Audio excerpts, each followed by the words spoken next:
लगभग 150 साल पहले की बात है। ढोलकपुर गांव के एक कोने में एक परिवार रहता था।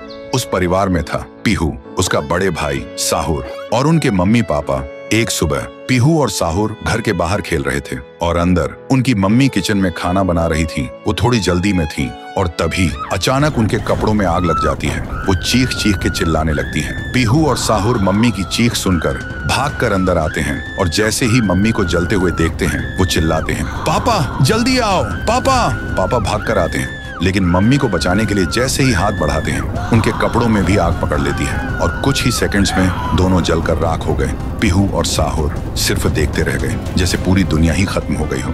अब पीहू घर में अकेली रहने लगी और साहुर हर दिन खेतों में काम करता, सिर्फ इसलिए ताकि उसकी बहन भूख से ना रहे। एक पूर्णिमा की रात थी।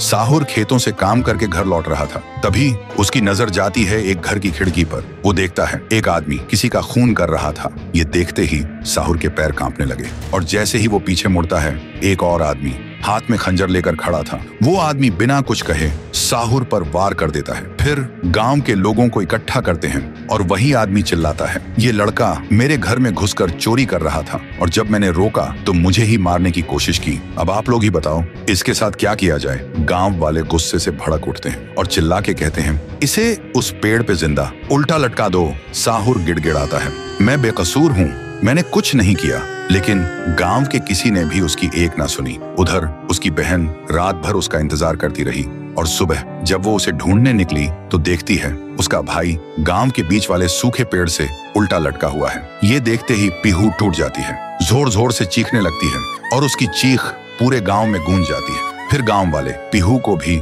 चोर का बहन कहकर गांव से निकाल देते हैं और तब से साहुर की आत्मा उस पेड़ के अंदर समा गई थी और पीहू गांव के बाहर एक झोपड़ी में रहने लगी थी। रोज एक पेड़ के नीचे बैठकर भीख मांगती थी, लेकिन कोई भी उसे कुछ भी खाने को नहीं देता था।